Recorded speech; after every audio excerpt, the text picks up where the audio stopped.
بسم اللہ الرحمن الرحیم اللہم صلی وسلم دائما ابدا علی حبیبک خیر الخلق کلہم۔ عزیز طلبہ، آج کے سبق میں ہم الدرس الخامس الف سورہ احزاب کی آیت نمبر 28 سے 34 تک کے سبق کی تمرین کے سوالات سمجھیں گے۔ ان میں سے پہلا سوال یہ ہے کہ اس سبق کی آیات کے حوالے سے بتائیے کہ اللہ تعالیٰ نے ازواج النبی صلی اللہ علیہ وسلم کو کن دو باتوں میں سے کسی ایک کو اختیار کرنے کے بارے میں فرمایا ہے؟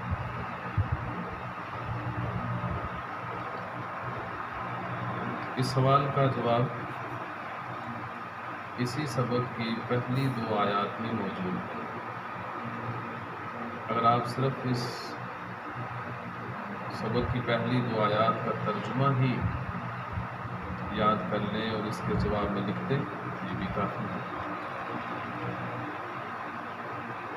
یہ واقعہ اس وقت پیش آیا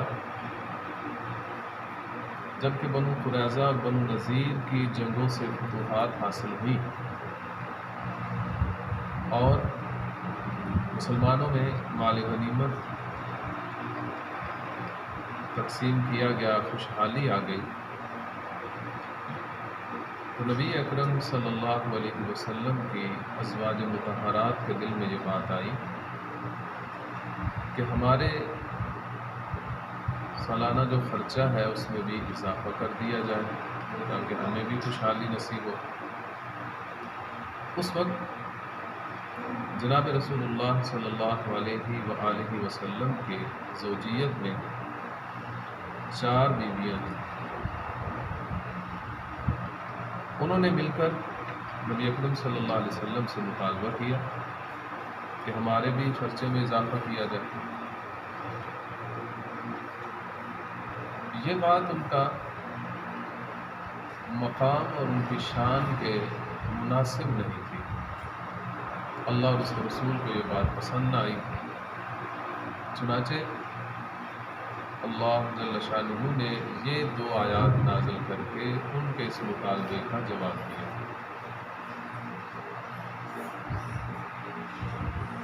جواب کا حاصل یہ ہے کہ اے نبی کی بیویوں، تمہارے سامنے 2 راستے ہیں۔ اگر تم مال و دولت چاہتی ہو، دنیا کی زیب و زینت کی خواہش رکھتی ہو تو آ جائیں، آ کر مال و دولت لے لیں، لیکن پھر نبی کے گھر میں رہنے کی اجازت نہیں ہوگی، یہاں سے رخصت ہونا پڑے گا۔ یہ تو ایک راستہ ہے۔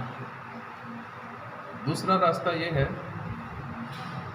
کہ اگر تم اللہ اور اس کے رسول ہی کی دل میں طلب رکھتی ہو اور دار آخرت یعنی جنت اور آخرت کی نعمتوں کی خواہش رکھتی ہو، تو پھر یقین رکھو کہ اللہ نے تم میں سے جو بھی نیکی کرے گی اس کے لیے بہت بڑا اجر عظیم تیار کر رکھا ہے۔ یہ ہیں 2 باتیں جن میں سے کسی ایک کو اختیار کرنے کا ذکر کیا گیا ہے۔ چنانچہ نبی اکرم صلی اللہ علیہ وسلم سب سے پہلے حضرت عائشہ صدیقہ رضی اللہ عنہا کے پاس گئے، ان سے جا کر یہ بات ذکر کی۔ انہوں نے کہا کہ یا رسول اللہ، میں تو اللہ اور اس کے رسول اور دار آخرت کو چاہتی ہوں، مجھے دنیا اور اس کی زیب و زینت کی کوئی طلب نہیں ہے۔ تو بہرحال ساری ازواج مطہرات نے اس کے جواب میں یہ بات ہی کہی کہ ہمیں اللہ اور اس کا رسول چاہیے، دار آخرت چاہیے، ہمیں دنیا اور اس کی زیب و زینت کی کوئی خواہش نہیں ہے۔ یہ ہے پہلا سوال اور اس کا جواب۔ دوسرا سوال ہے، ان آیات میں اللہ تعالیٰ نے رسول اللہ صلی اللہ علیہ وسلم کی ازواج مطہرات کو کن احکام و آداب کی تلقین فرمائی ہے؟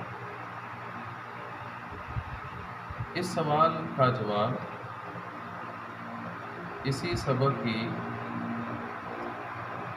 پہلی 2 آیتوں کے بعد آخر تک یہ سارا جو حصہ ہے اسی سوال کا جواب ہے، یعنی آیت نمبر 30 سے لے کر 34 تک یہ تمام آیات میں جو باتیں بیان کی گئی ہیں وہ اسی سے متعلق ہیں کہ ازواج مطہرات کو احکام و آداب کی تلقین فرمائی گئی ہے۔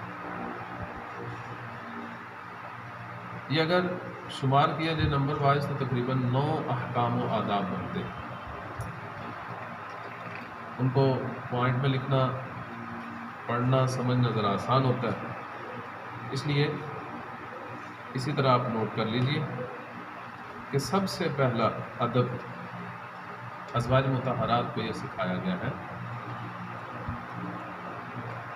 کہ تم میں سے جو کوئی بھی صریح ناشائستہ حرکت کرے گی، یعنی نبی کی نافرمانی کرے گی، تو یاد رکھنا اسے پھر دوہرا عذاب دیا جائے گا۔ دوسرا پوائنٹ کہ اگر کوئی تم میں سے رسول اکرم صلی اللہ علیہ وسلم کی اطاعت کرے گی اور نیک عمل کرے گی تو ہم اسے دوہرا اجر دیں گے۔ یہ آیت نمبر 30 ہے، اس میں 2 پوائنٹ آ گئے۔ آیت نمبر 31 میں فرمایا گیا، ہاں یہ 30 اور 31 دونوں میں یہ دونوں باتیں آ گئی، اور آیت نمبر 32 میں مزید احکامات اور آداب سکھائے گئے۔ تیسرا ادب کہ اے نبی کی بیویوں، تم عام عورتوں کی طرح نہیں ہو، تمہارا بڑا مقام ہے، بڑی شان ہے، تم عام عورتوں کی طرح اپنے آپ کو نہ سمجھا کرو، بشرطے کہ آپ تقوی اختیار کریں۔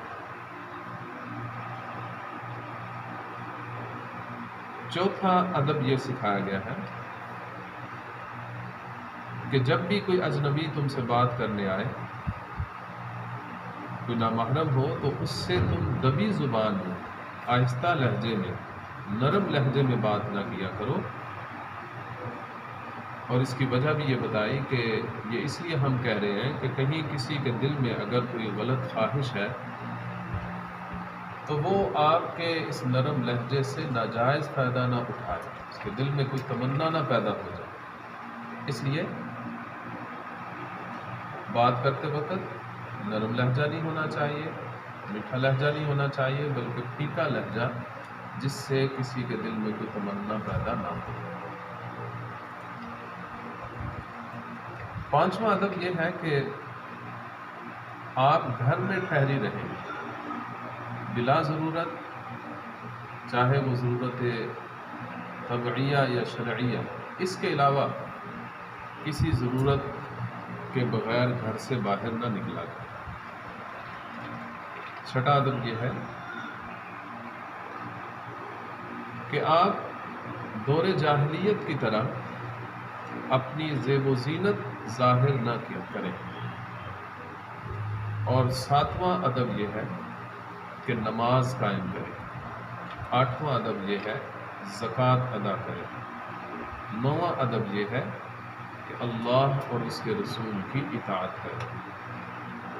یہ سارے جو آداب بتائے جا رہے ہیں، اس کا مقصد یہ نہیں کہ تمہیں کو تنگ کرنا ہے، بلکہ تم سے گندگی کو دور رکھنا مقصود ہے۔ انما یرید اللہ لیذھب عنکم الرجس اہل البیت، اے نبی کے گھر والوں، اللہ تو چاہتے ہیں کہ تم سے گندگی کو دور رکھیں، وَيُطَهِّرَكُمْ تَطْهِيرًا، اور تمہیں پاکیزہ زندگی عطا کریں۔